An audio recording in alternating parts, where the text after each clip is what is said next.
The Dub Simran Experience itself, when we had Forward Motion Studios in Croydon, we set the studio up in 2011, and it was in that studio that kind of Dub Simran, I had hours and hours to myself to experiment and connect with Waheguru and connect with Dub Simran.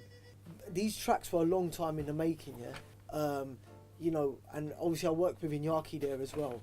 Well, my name is Iñaki Yarritu, my surname. I'm from the Basque country in the north of Spain. I'll just see myself as a reggae musician, really. Iñaki I met while I was studying sound engineering, and I was helping a friend to do a session. Well, I met jazz through my reggae experiences. I was with a reggae band in London. I was kind of starting. It was the second rehearsal, and jazz came. They did some recording. That's how I met him.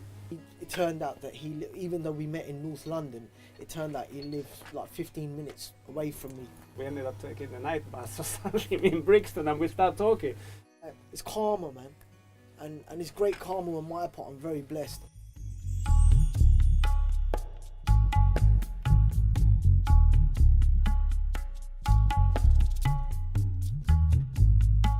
I have to give thanks to Kuljit for helping me to really finish this piece and complete this piece. Kuljit Bhamra I've known since I was 4 or 5 years old, and I remember sitting in his box room when we used to go around to their house when I was younger, and just looking at his tablas and looking at his instruments in this small room, and just wanting to play with the tabla and play with that gorki and just play with those instruments. And my sister always used to come to his studio, and I was always fascinated with the studio. Well, my name is Kuljit Bhamra, and Dubtician. He's my ex-wife's nephew. Okay. And so I've known him since he was a kid. He always showed an interest in music. I can't say I trained him, but he hung around me a lot and hopefully picked up some good things. So working with him has been a dream come true, and I've worked with him before, but really I just really wanted to work with him in the studio. He came to me with lots of tracks that he'd recorded, and he had a recording studio as well in Croydon, and just recorded loads of stuff. And I chose the ones that I thought would be catchy, that I liked. Kuljit had to do hours and hours of editing and listen to take upon take of me in the vocal booth for an hour, and and he had to chop all of that up and take what he wanted. And so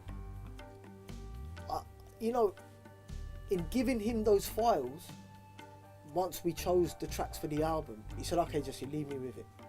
So I left him with it, and I think it didn't really hit me until a few weeks later that it wasn't strictly my album anymore, and that it was our album. I mean, I'm someone who's really good at sort of editing and making things sound commercial for the Indian audiences or the British Asian audiences. And he knew what he was doing, man, and that's credit to him, because that's why this album is one for the family. The kids love it, the parents love it, the grandparents love it. I mean, the Asian audiences love it.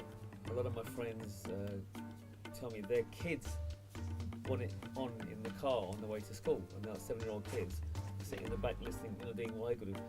And what's amazing is, I know they don't know what Waheguru is yet, but they've got a new way into spiritualism without knowing it, and it's just the music that's brought them into it.